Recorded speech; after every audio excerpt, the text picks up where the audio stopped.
Hello दोस्तों, आपके अपने YouTube channel study experts classes में स्वागत है। एक कदम सफलता की ओर। जो हमारे चैनल पर पहली बार विजिट कर रहे हैं, प्लीज़ हमारे चैनल को सब्सक्राइब कर लें, बेल आइकन की घंटी भी जरूर प्रेस करें ताकि आने वाले वीडियो के नोटिफिकेशन सबसे पहले आप तक पहुँचे। दोस्तों, आज का जो वीडियो है लेकर आए हैं हम रेगिस्तान से रिलेटेड जो भी क्वेश्चन आपके एग्ज़ाम में पूछे जाते हैं उन सभी क्वेश्चनों को इस चैप्टर में देखेंगे, इस वीडियो में देखेंगे। और क्या क्या टॉपिक जो हम कवर करने वाले हैं वो देखेंगे। रेगिस्तान किसे कहते हैं ये जानेंगे। गर्म रेगिस्तान क्या होता है, कहाँ का जो रेगिस्तान है वो गर्म होता है ये देखेंगे। ठंडा रेगिस्तान कहाँ का है ये देखेंगे। लद्दाख को और क्या कहते हैं, लद्दाख का दूसरा नाम क्या है ये भी देखेंगे हम इस वीडियो में। यहाँ के लोग कैसे जीवन यापन करते हैं, यहाँ के लोग यानी कि रेगिस्तान के लोग, जो रेगिस्तान के आसपास इलाके में जो रहते हैं लोग, वो अपना जीवन यापन कैसे करते हैं उस सभी को इस वीडियो में हम देखेंगे। तो चलिए बिना देर किए हुए ये वीडियो स्टार्ट करते हैं। पहले देखेंगे शब्दावली में रेगिस्तान यानी कि रेगिस्तान किसे कहते हैं। यह एक शुष्क प्रदेश है। ठीक है, रेगिस्तान वाले जो प्रदेश होती है ये शुष्क प्रदेश होती हैं जिसकी विशेषताएं अत्यधिक उच्च अथवा निम्न तापमान एवं विरल वनस्पति हैं। तो इसी को हम लोग क्या बोलेंगे, रेगिस्तान कहेंगे। जहाँ पर जो प्रदेश होती हैं वो शुष्क होती हैं और वहाँ का जो तापमान है या तो अत्यधिक उच्च होगा या निम्न तापमान का होगा, या वहाँ की जो वनस्पति है, पेड़ पौधे होंगे बहुत ही कम होंगे यानी कि विरल होंगे, ना के बराबर होंगे। ठीक है, देखिए ये आपका डायग्राम जो देखिए रेगिस्तान आपको ऐसा दिखेगा। इसमें जो है कि अत्यधिक उच्च ताप और निम्न ताप दोनों हो सकता है और वनस्पति तो ना के बराबर दिख रही है। यहाँ छोटे वो एक दो ठो वनस्पति आपको दिख जाएगी, ज़्यादातर नहीं दिखेगी। ये विश्व के रेगिस्तान क्षेत्र हैं। इन क्षेत्रों में कम वर्षा, विरल वनस्पति एवं चरम तापमान होते हैं। चरम तापमान यानी कि बहुत अत्यधिक तापमान होता है। तापमान के आधार पर रेगिस्तान गर्म या ठंडे हो सकते हैं। देखिए तापमान के आधार पर रेगिस्तान को दो प्रकार से बांटा गया है। ये तो गर्म होगा, दूसरा ठंडा रेगिस्तान होगा। ठीक है, इन स्थानों में जहाँ कभी भी थोड़ा बहुत जल उपलब्ध होता है लोग वहाँ कृषि करने के लिए बस जाते हैं। कहाँ पर अगर थोड़ा मोड़ा भी जल उपलब्ध हो जाता है इन स्थानों पर तो वहाँ पे लोग क्या करते हैं, कृषि करने के लिए बस जाते हैं। बाकी अधिकतर देखा जाए तो बहुत ही कम ही यहाँ जल उपलब्ध होता है। गर्म रेगिस्तान देखें, गर्म रेगिस्तान क्या, सहारा, आपने नाम सुना होगा सहारा मरुस्थल, जो एशिया का सबसे बड़ा मरुस्थल है सहारा मरुस्थल, वो गर्म रेगिस्तान के अंतर्गत आता है। देखिए उत्तरी अफ्रीका के बड़े भूभाग पर फैले सहारा का रेगिस्तान है। अब सहारा का रेगिस्तान कहाँ है, उत्तरी अफ्रीका पर स्थित है सहारा का रेगिस्तान। यह विश्व का सबसे बड़ा रेगिस्तान है। ठीक है, ध्यान रखिएगा, यह विश्व का सबसे बड़ा रेगिस्तान है। लगभग 8.54 लगभग लाख वर्ग किलोमीटर क्षेत्र में फैला हुआ है। कितना, 8.54 लाख वर्ग किलोमीटर के क्षेत्र पर। हमारा जो पृथ्वी का जो किलोमीटर जो फैला हुआ है वो 3.2 लाख वर्ग किलोमीटर ही है। अब आप इससे अंदाज़ा लगा सकते हैं कि सहारा का जो रेगिस्तान है वो कितने लाख वर्ग किलोमीटर या कितने दूरी तक फैला हुआ है। ठीक है, देखिए जो सहारा का मरुस्थल है, ये सहारा का मरुस्थल और ये इसका जो पूरा एरिया है, बाहरी जो एरिया है, ये एरिया पूरा कितना है, 8.54 लाख वर्ग किलोमीटर है। देखिए अब इसके साथ साथ जो सहारा मरुस्थल है ये 11 देशों से जो है घिरा हुआ है। कौन कौन सा देश है ये देखिए, अल्जीरिया, लीबिया, मिस्र, माली, नाइजर, चाड, सूडान, कितने हो गए, 1 2 3 4 5 6 7। और इधर आपका हो गया ट्यूनीशिया 9, मोरक्को 10 और पश्चिम सहारा 10, मौरितानिया करके ऐसे पूरे 11 देशों से घिरा हुआ है। कौन सा, सहारा मरुस्थल। ठीक है, ध्यान में रखिएगा, अगर सहारा रेगिस्तान पूछा जाए कि कितने देशों से घिरा हुआ है तो आप बता सकते हैं 11 देशों से घिरा हुआ है। अगला है जलवायु, यहाँ की जलवायु कैसी होती है। यहाँ की जलवायु की बात करें तो देखिए, सहारा रेगिस्तान जलवायु जो है अत्यधिक गर्म एवं शुष्क होता है। यहाँ का जो रेगिस्तान है, सहारा रेगिस्तान, ये अत्यधिक गर्म होता है और शुष्क होता है। यहाँ जो है वर्षा ऋतु जो है अल्पकाल के लिए होती है, यानी कि वर्षा जो है बहुत ही कम होती है, ना के बराबर होती है। और यहाँ का आकाश जो है बादल रहित एवं निर्मल होता है। यहाँ की जो आकाशें हैं, जो रेगिस्तान के आकाश में अगर बादल देखना चाहें तो बादल आपको दिखेगा ही नहीं, और बाकी पूरा जो आसमान जो है साफ दिखाई देता है। यहाँ नमी जो है संचय होने की अपेक्षा तेज़ी से वाष्पित हो जाती है। देखिए, बाकी इलाकों में क्या होता है, नमी उत्पन्न हो जाता है, लेकिन जो है रेगिस्तान के इलाकों में जो है नमी पैदा नहीं होता, क्योंकि वहाँ बहुत जल्दी जो है नमी वाली चीज़ें जो है वाष्पित हो जाती हैं, इसीलिए वहाँ नमी नहीं देखा जाता। दिन अविश्वसनीय रूप से गर्म होते हैं। यहाँ दिन जो है बहुत ही ज़्यादा गर्म होती है। दिन के समय में जो तापमान है लगभग 50 डिग्री सेल्सियस तक पहुँच जाता है, जिससे रेत एवं नग्न की चट्टानें अत्यधिक गर्म हो जाती है। और इसके कारण क्या होता है, आसपास का जो इलाका है वो भी गर्म हो जाता है। और किसके कारण गर्म होता है, ये ताप का विकिरण के कारण होता है, यानी कि ताप जो है आसपास के इलाकों में भी फैल जाती है। तो आसपास के इलाके भी क्या है, जो है बहुत ज़्यादा गर्म हो जाती है। लेकिन इसके विपरीत रात में क्या है, ये जो इलाका होता है बहुत रातें जो है अत्यधिक ठंडी भी हो जाती हैं। देखिए, रेगिस्तान में क्या होता है, बालू होता है। बालू का नेचर है, जितना ज़्यादा अगर उष्मा है यानी कि तापमान होगा उतना वो अवशोषित करती है, और जैसे उसको ठंडा मिलती है उतनी जल्दी वो बाहर छोड़ देती है। इसलिए क्या होता है, रात के समय में यह अत्यधिक ठंडा हो जाता है और दिन के समय में यह बहुत गर्म हो जाता है। अब जानेंगे यहाँ के लोग जो हैं कैसे जीवन यापन करते हैं, यहाँ के लोग कैसे अपना जो भी चीज़ें हैं वो कैसे पूरा करते हैं।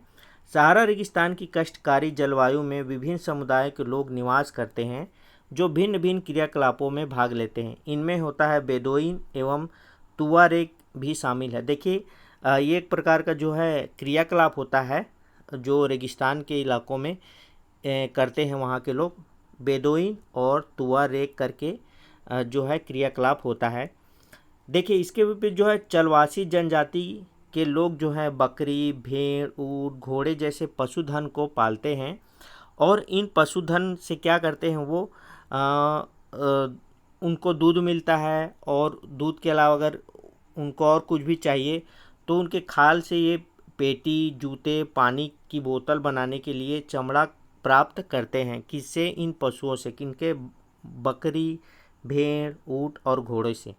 तथा पशुओं के बालों का उपयोग चटाई के लिए बनाते हैं, कालीन के लिए करते हैं, कपड़े के लिए और कंबल बनाने के लिए उपयोग में लाया जाता है। धूल भरी आंधियों एवं गर्म वायु से बचने के लिए ये लोग भारी वस्त्र पहनते हैं। अब देखिए, वहाँ जो है अगर आंधी तूफान आती है तो वहाँ की जो बालुएँ होती हैं, रेत होती हैं, वो क्या होती है, उड़ती है। तो इन सभी चीज़ से बचने के लिए वो क्या करते हैं, भारी वस्त्र पहनते हैं, जिससे वो इन सभी चीज़ों से बच सके। देखिए, सहारा में मरुघ्यान एवं मिस्र में नील घाटी लोगों को निवास में मदद करती है। सहारा जो है मरुद्यान एवं मिस्र में नील घाटी लोगों की निवास में मदद करती है। यहाँ जल की उपलब्धता होने से लोग खजूर के पेड़ उगाते हैं। जहाँ पर जल की उपलब्धता होती है वहाँ पे लोग क्या करते हैं, खजूर के पेड़ उगा देते हैं, क्योंकि खजूर के पेड़ को ज़्यादा पानी की ज़रूरत नहीं पड़ती, इसलिए ये क्या करते हैं, खजूर के पेड़ उगाते हैं।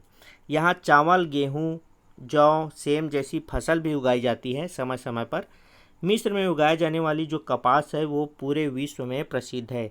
पूरे विश्व में जो है मिस्र की जो कपास है वो बहुत ही ज़्यादा प्रसिद्ध है। तेल की खोज संपूर्ण विश्व में अत्यधिक मांग वाले इस उत्पादन का अल्जीरिया, लीबिया और मिस्र में होने के कारण सहारा रेगिस्तान में तेज़ी से परिवर्तन हो रहा है। इस क्षेत्र में प्राप्त जो अन्य महत्वपूर्ण खनिजें हैं, जैसे लोहा, फास्फोरस, मैग्नीज एवं यूरेनियम भी सम्मिलित है। यहाँ जो खनिज पाई जाती है कौन कौन सी है, लोहा है, फास्फोरस है, मैग्नीज और यूरेनियम जैसी खनिज पाई जाती हैं। अब अभी तक हम जा रहे थे कि गर्म रेगिस्तान क्या है। सहारा जो है विश्व का सबसे बड़ा रेगिस्तान है, ठीक है। सहारा अब जानेंगे हम लोग ठंडा रेगिस्तान कहाँ है। तो ठंडा रेगिस्तान जो है लद्दाख में स्थित है। ठीक है, जम्मू एवं कश्मीर में के पूर्व में बृहद हिमालय में स्थित लद्दाख एक ठंडा रेगिस्तान है। अगर एग्जाम में आपको पूछा जाए गर्म रेगिस्तान क्या है, तो सहारा का रेगिस्तान जो है गर्म है, और ठंडा रेगिस्तान पूछा जाए तो लद्दाख का जो रेगिस्तान है वो ठंडा रेगिस्तान है। इसके उत्तर में काराकोरम पर्वत श्रेणियाँ एवं दक्षिण में जास्कर पर्वत स्थित है। देखिए जो लद्दाख श्रेणी है तो इसके जो उत्तर में है वो काराकोरम पर्वत स्थित है, और साथ में अगर दक्षिण में बात करें तो जास्कर पर्वत स्थित है। ठीक है, उसके बाद देखिए लद्दाख से होकर अनेक नदियां बहती हैं, जिनमें सिंधु नदी प्रमुख है। लद्दाख से होने वाली जो नदी जो बहती है और कई ठो नदी हैं, लेकिन जो प्रमुख नदी है वो सिंधु नदी है। आप यहाँ देख सकते हैं ये सिंधु नदी दिखाई दे रहा है आपको, और बाकी है श्योक नदी है, इंडस नदी है, ये सब श्योक नदी। ठीक है, ये सब नदी भी लद्दाख से होकर बहती हैं, लेकिन इनमें जो प्रमुख है वो क्या है, सिंधु नदी प्रमुख है। ये नदियाँ गहरी घाटियों एवं महाखंड यानी कि गार्ज का निर्माण करती हैं। लद्दाख में अनेक हिमानियाँ जैसे गैगरी हिमानी जो है लद्दाख में स्थित है, और भी बहुत सारी हिमानियाँ हैं जो है कि लद्दाख में स्थित है। और अगर हम हिमनद की बात करें, जम्मू कश्मीर में जो हिमनद है वो सियाचिन का हिमनद है। ठीक है, इतना आपको याद रखना है दोस्तों आपके एग्ज़ाम के लिए। अगर ये वीडियो आपको अगर अच्छा लगा हो तो प्लीज़ वीडियो को लाइक कर दे दोस्तों, और अपने दोस्तों के साथ ज़रूर शेयर करें। देखिए लद्दाख शब्द दो शब्दों से मिलकर बना है। एक ला है, ला का अर्थ होता है पर्वतीय दर्रा, और दाग का अर्थ होता है देश, यानी कि पर्वतीय दर्रों का देश। लद्दाख को क्या बोलेंगे, पर्वतीय दर्रों का देश कहते हैं। देखिए लद्दाख की ऊंचाई जो है कारगिल में लगभग 3000 मीटर से लेके काराकोरम तक 8000 मीटर से भी अधिक ऊंचाई पर पाई जाती है। अधिक ऊंचाई होने के कारण यहाँ की जलवायु जो है अत्यधिक शीतल और शुष्क होती हैं।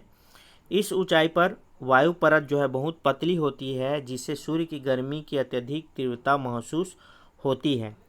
लेकिन क्या होता है, ग्रीष्म ऋतु में दिन का तापमान जो है 0 डिग्री सेल्सियस से कुछ ही अधिक होता है, 2-3-4 डिग्री बोल सकते हैं सेल्सियस में, लेकिन रात के समय में यह -30 डिग्री सेल्सियस चला जाता है। इसी कारण यहाँ पर क्या होता है, बर्फ़ जो है जमा होता है लद्दाख की श्रेणियों में, यानी कि वहाँ की जो पहाड़ी इलाके हैं, ठीक है, वहाँ पर बर्फ़ जमा होता है। इसी कारण सेल्सियस से नीचे ही रहता है, और रात में जो है इसका जो तापमान जो है सेल्सियस से नीचे ही रहता है। चूँकि यह हिमालय के वृष्टि छाया क्षेत्र में स्थित है, अतः यहाँ वर्षा बहुत ही कम होती है। मुश्किल से 10 सेंटीमीटर प्रति वर्ष ही वर्षा होती है। यहाँ ज़्यादा वर्षा नहीं होती है लद्दाख में। यह क्षेत्र बर्फीली हवाओं एवं तेज चलाने वाले सूर्य का ताप जो है अनुभव करता है। देखिए आप यहाँ देख सकते हैं, आपको बताया था मैंने, लद्दाख जो है श्रेणी है, सिंधु नदी यहाँ की जो है प्रमुख नदी है। ये जम्मू कश्मीर के अंतर्गत आता है लद्दाख श्रेणी। यहाँ सियाचिन जो है हिमनद पाया जाता है। इसके साथ साथ इंडस नदी, श्योक नदी, ये सभी नदी भी जो है लद्दाख श्रेणी के अंतर्गत आती है। ठीक है, और आसपास अगर पड़ोसी देखें तो यहाँ चीन है, इधर पाकिस्तान है, ठीक है, इधर तिब्बत है, ध्यान में रखिएगा। ठीक है, इन सब चीज़ों को। और यहाँ अगर दर्रे की बात करें तो देखिए यहाँ जो जिला दर्रा जो है जम्मू कश्मीर में ही है, बारालाचला दर्रा भी यहीं है, रोहतांग पास दर्रा भी यहीं है। यहाँ 3 दर्रे जो हैं जम्मू कश्मीर के अंतर्गत आता है। ठीक है, लद्दाख श्रेणी के अंतर्गत जो जिला बारालाचाला और रोहतांग पास। ठीक है, देखेंगे वनस्पति जात एवं प्राणी जात यहाँ की, यानी कि जो रेगिस्तानी इलाके हैं वहाँ वनस्पति जात एवं प्राणी जात के बारे में। यहाँ उच्च शुष्कता के कारण वनस्पति विरल होती हैं। यहाँ जानवरों जो हैं चरने के लिए कहीं कहीं पर ही घास एवं छोटी झाड़ियाँ मिलती। जानवरों को जो चरने के लिए बहुत ही कम ही घास और छोटी झाड़ियाँ मिल पाती हैं यहाँ।